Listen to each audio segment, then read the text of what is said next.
नमस्कार, welcome to nursing smart. Nursing smart के YouTube channel पर एक बार फिर से आप सभी लोगों का स्वागत है। यूपी पीएससी नर्सिंग ऑफिसर को लेकर के जो 2023 के रिपोर्ट्स आई हैं उसको लेकर के काफ़ी बच्चों की क्वेरीज हैं, जिसके लिए हमने एक वीडियो बनाना उचित समझा ताकि मैक्सिमम सारी क्वेरीज जो हों क्लियर हो जाएं। तो चलिए शुरू करते हैं। सबसे पहली क्वेरी है कि बच्चों की जो कॉमन क्वेरी है वो बोल रहे हैं बच्चे OTR क्या चीज़ है और ये OTR ज़रूरी है क्या। ये OTR एक नाम दे दिया किसको, वन टाइम रजिस्ट्रेशन को। ये आप हर बार हर किसी एग्ज़ाम में कर रहे हैं, लेकिन इसमें यहाँ पर नई बात क्या है, नई बात ये है कि यूपी पीएससी ने बोला है कि आप एक बार OTR यानी वन टाइम रजिस्ट्रेशन कर लीजिए, इसके बाद में आप इसके थ्रू कोई भी जो एग्ज़ाम आता है वो अप्लाई कीजिए। आपको बार बार रजिस्ट्रेशन की ज़रूरत नहीं है। केवल और केवल इसी काम को कम करने के लिए, इस रजिस्ट्रेशन को बार बार रोकने के लिए ही इन्होंने OTR का प्रोविज़न रखा है। तो इसमें कुछ नया नहीं है। ये जब भी, चाहे से आज तक आपने RML का एग्ज़ाम दिया हो, चाहे से आपने SGPGI का एग्ज़ाम दिया हो, जैसे आप एम्स नोरसेट के लिए फॉर्म भर रहे हैं, आप हर में रजिस्ट्रेशन करते हैं और सेम उसी रजिस्ट्रेशन को इन्होंने वन टाइम रजिस्ट्रेशन का नाम दे दिया, क्योंकि ये आपका आगे भी एलिजिबल रहेगा। सबसे पहली चीज़ ये आप बोलोगे कि सर नर्सिंग ऑफिसर की पोस्टें कौन कौन सी बार बार आती हैं? जी नहीं आती, लेकिन OTR सबके लिए है, क्योंकि सिविल एग्ज़ाम्स जो बच्चे देते हैं वो बार बार क्लर्क की भी एग्ज़ाम देते हैं, पटवारी की भी एग्ज़ाम देते हैं वहाँ पर, और जितनी भी एग्ज़ाम्स आती हैं वो सारे के सारे एग्ज़ाम देते हैं यूपी पीएससी के थ्रू निकलने वाली, तो उन्हें बार बार रजिस्ट्रेशन ना करना पड़े, इसलिए ये अरेंजमेंट है, पहली चीज़। दूसरा, बच्चों का एक सबसे कॉमन क्वेश्चन जो यहाँ पर निकल कर के आया है कि दिल्ली से, उत्तर प्रदेश से बाहर के कैंडिडेट्स का क्या होगा। तो हम यहाँ पर क्लियर कर दें कि यूपी से बाहर के कैंडिडेट्स यहाँ पर एलिजिबल हैं या नहीं? जी नहीं। रीज़न क्या है उसका हम बता देते हैं। ये नहीं है कि यूपी के बाहर के कैंडिडेट्स एलिजिबल नहीं है, ऐसा नहीं है। दिक्कत ये है कि यूपी का जो नर्सिंग काउंसिल है उसमें आपका रजिस्ट्रेशन होना चाहिए। आपका नर्सिंग का जो रजिस्ट्रेशन है यूपी नर्सिंग काउंसिल के साथ में होना ज़रूरी है, जो कि मोस्ट प्रोबेबली केवल और केवल यूपी कैंडिडेट्स के लिए ही है। ठीक है, यूपी कैंडिडेट्स के लिए है, मतलब यूपी के कैंडिडेट्स ने ही करा रखा होगा। इतने शॉर्ट टाइम में रजिस्ट्रेशन कराना दूसरे कैंडिडेट्स के लिए मुश्किल हो जाता है और बार बार आप रजिस्ट्रेशन करा भी नहीं सकते। तो ये वैकेंसी जो हैं वो लगभग यूपी के कैंडिडेट्स के लिए ही हैं, ये समझ करके चलिएगा आप। कुछ बच्चों का क्वेश्चन आया, हमने यहाँ लिख नहीं पाया, दिमाग में आ रहा है कि सर हमारा इंडियन नर्सिंग काउंसिल का रजिस्ट्रेशन है तो वो एलिजिबल है या नहीं है? जी नहीं, यहाँ पर केवल और केवल यूपी स्टेट नर्सिंग काउंसिल का रजिस्ट्रेशन चाहिए। अगर आपके पास में इंडियन नर्सिंग काउंसिल का रजिस्ट्रेशन है तो उसका मतलब कतई ये नहीं है कि आप यहाँ पर फॉर्म अप्लाई कर पाएंगे, हम पहले ही क्लियर कर देते हैं। नेक्स्ट बड़ी क्वेरी बच्चों की ये है कि यूपी पीएससी नर्सिंग ऑफिसर की एग्ज़ाम के लिए योग्यता क्या है? भाई एजुकेशनल क्वालिफ़िकेशन जो है सेम है, और सेम क्वालिफ़िकेशन का मतलब क्या है, या तो आप BSc नर्सिंग की डिग्री हो आपके पास में, या फिर GNM की का जो हो डिप्लोमा हो आपके पास। मतलब साफ है, या तो BSc नर्सिंग हो या GNM हो। अनुभव यानी एक्सपीरियंस चाहिए क्या? जी, कोई एक्सपीरियंस की ज़रूरत नहीं है। जैसे कि कहते अब अदर एग्ज़ाम्स में होता है कि BSc के साथ में नो एक्सपीरियंस, GNM के साथ में 2 साल का एक्सपीरियंस चाहिए होता है मिनिमम 50 बेडेड हॉस्पिटल में। लेकिन UP PSC nursing officer exam 2023 के लिए ऐसा कुछ भी नहीं है। आपकी एजुकेशनल क्वालिफिकेशन BSc नर्सिंग या फिर GNM होनी चाहिए। No experience is needed.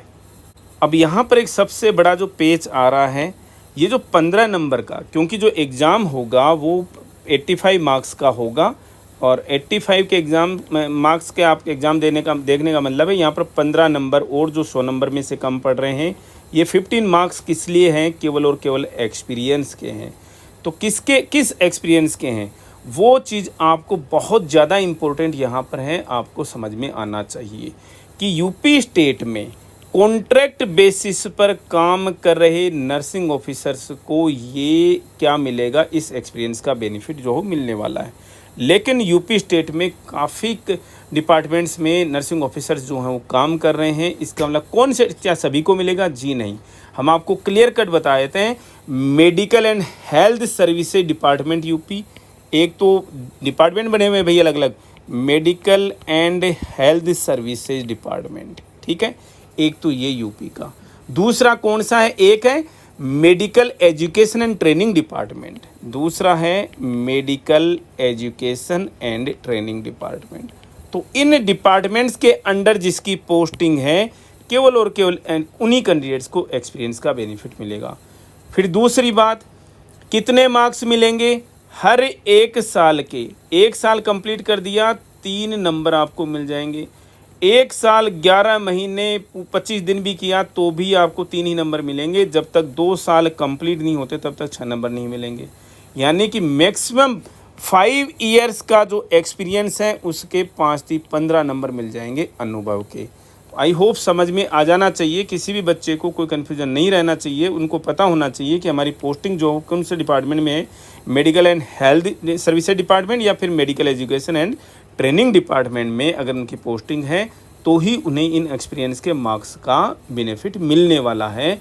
Minimum 1 year की सर्विस होनी चाहिए, मिनिमम 1 ईयर का आपको 3 नंबर मिलेंगे और हर एक उसके बाद में 1 साल पर आपको 3-3 नंबर जो हों ऐड होते चले जाएंगे।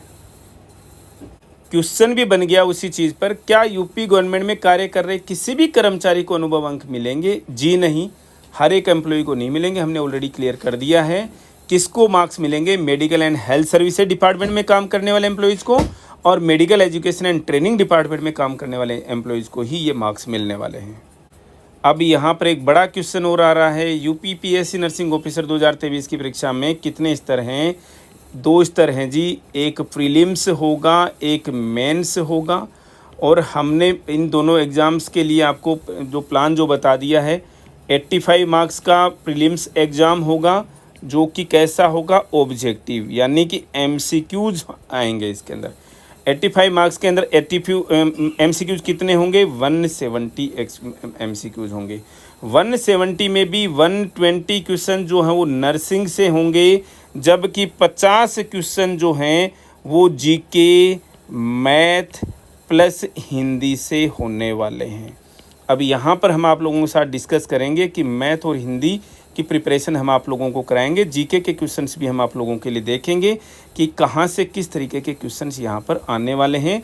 जीके में यहाँ पर जनरल साइंस से भी क्वेश्चंस आएंगे जिसकी प्रिपरेशन हम आपको कराएंगे बहुत ही थोड़े से चार्जेस पर।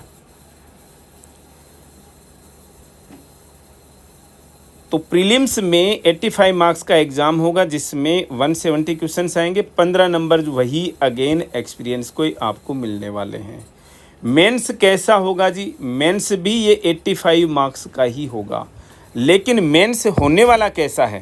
क्या एम्स नोट सेट की तरह से वही भी ऑब्जेक्टिव टाइप का क्वेश्चन एग्ज़ाम होगा? जी नहीं, मेंस एग्ज़ाम जो है ये एक रिटन एग्ज़ाम होगा। रिटन एग्ज़ाम का मतलब है इसके अंदर भी 2 पार्ट होंगे, एक पार्ट ये दूसरा पार्ट। ए पार्ट और बी पार्ट। ए पार्ट के अंदर किस तरीके के क्वेश्चंस आएंगे? ए पार्ट के अंदर शॉर्ट आंसर क्वेश्चंस आएंगे, शॉर्ट आंसर क्वेश्चंस। लेकिन बी पार्ट के अंदर जो हैं वो कैसे आएंगे? लॉन्ग आंसर क्वेश्चंस आएंगे। शॉर्ट आंसर क्वेश्चंस का मतलब क्या होगा? 10 से 12 जो लाइंस के अंदर जो है वो आपको क्वेश्चन के आंसर जो हों देने हैं, लेकिन बड़े क्वेश्चन जो हैं वो लगभग 30 लाइंस के अंदर आपको क्वेश्चंस का आंसर देना है। ये राइटिंग में आपको लिखना होगा, प्रश्न जो हैं वो राइटिंग में आएंगे।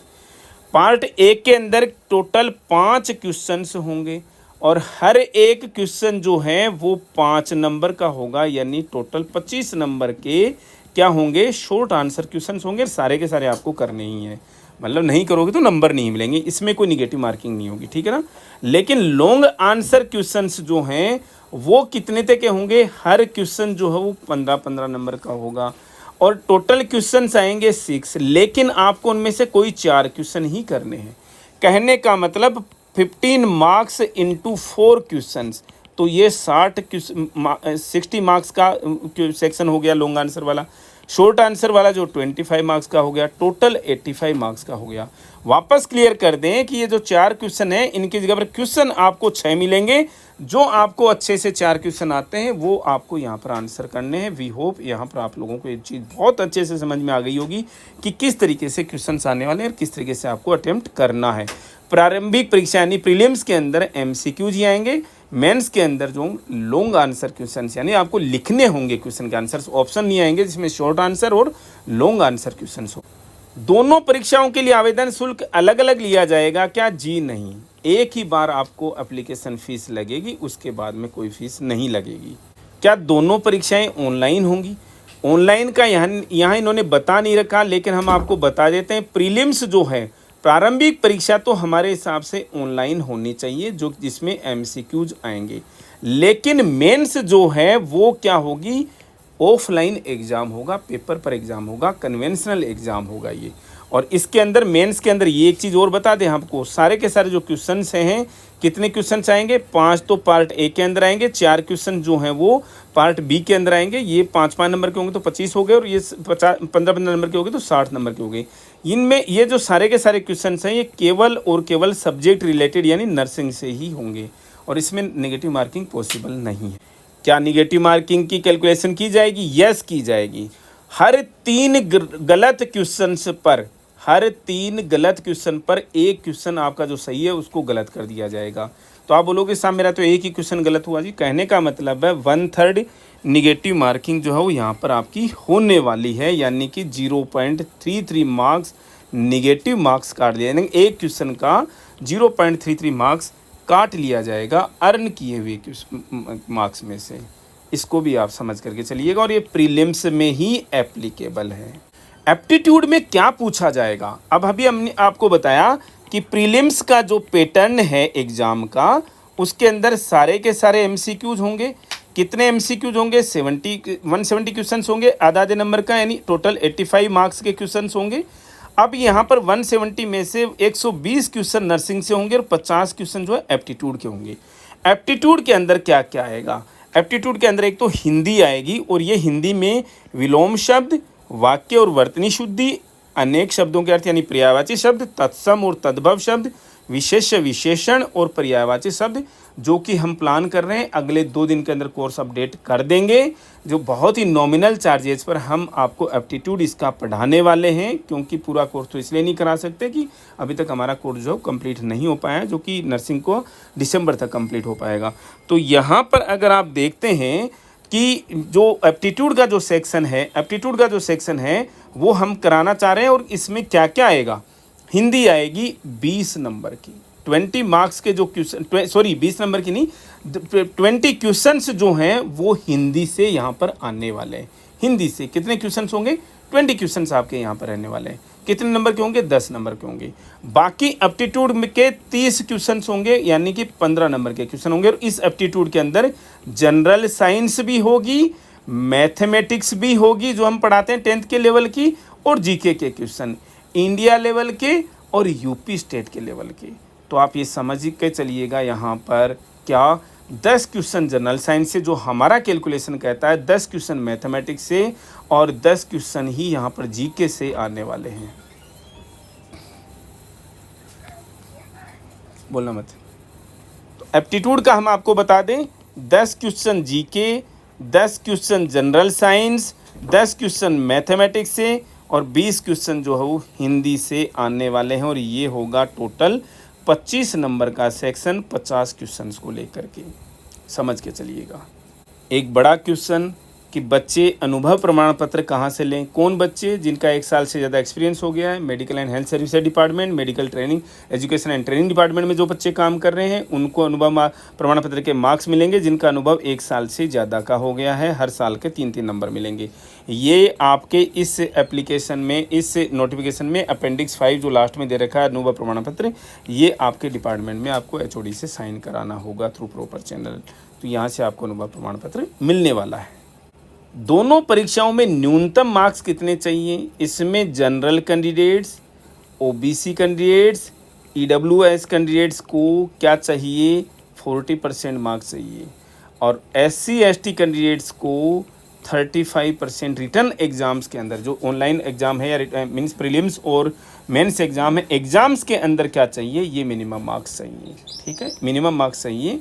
तो आप इसको देख सकते हैं कि मिनिमम मार्क्स चाहिएंगे ही चाहिएंगे। किसी के पास में एक्सपीरियंस है तो उसका मतलब ये कतई नहीं है कि एक्सपीरियंस को मिलाकर के मिनिमम मार्क्स कंप्लीट हो जाएंगे। जी नहीं, आपको एग्ज़ाम के अंदर ये मिनिमम मार्क्स स्कोर करने होंगे। कुल कितनी रिक्तियां हैं हम ऑलरेडी आप लोगों के साथ में डिस्कस कर चुके हैं कि यहाँ पर मेल और फीमेल कैंडिडेट्स के लिए अलग अलग ब्रेकअप है, और मेल कैंडिडेट्स की 171 और फीमेल कैंडिडेट्स की जो 2069 पोस्ट जो हैं वो अलग अलग है। इनका अभी तक जो ब्रेकअप जो नहीं दिखा रखा किसके हिसाब से, रिजर्वेशन के हिसाब से, लेकिन जो रिजर्वेशन स्टैंडर्ड है एससी का 15%, एसटी का 7.5%, ओबीसी का 27%, ईडब्ल्यूएस का 10%, उसी रिजर्वेशन के हिसाब से जो पोस्टें बन रही हैं अपनी अपनी मेल फीमेल कैटेगरी के अंदर उस तरीके से यहाँ पर पोस्ट आने वाली है। तो यहाँ पर हम बार बार आपको समझा दे रहे हैं कि यहाँ पर भी काफ़ी बच्चों के जो सिलेक्शन है, हम ये तो नहीं करें केवल मिनिमम मार्क्स पे हो जाएंगे, क्योंकि जो एक्सपीरियंस जिन कैंडिडेट्स को हैं मेरिट वहाँ से बनेगी, इसमें कोई डाउट नहीं है। अगर एक्सपीरियंस वाले बच्चे नहीं मिलते हैं, इतने क्वालिफाइड बच्चे नहीं मिलते हैं, तो उसके बाद में ज़्यादा कंपटीशन यहाँ पर नहीं रह जाता है। इस सेशन में इतना ही, मिलेंगे वेरी नेक्स्ट अपडेट के साथ। Thank you.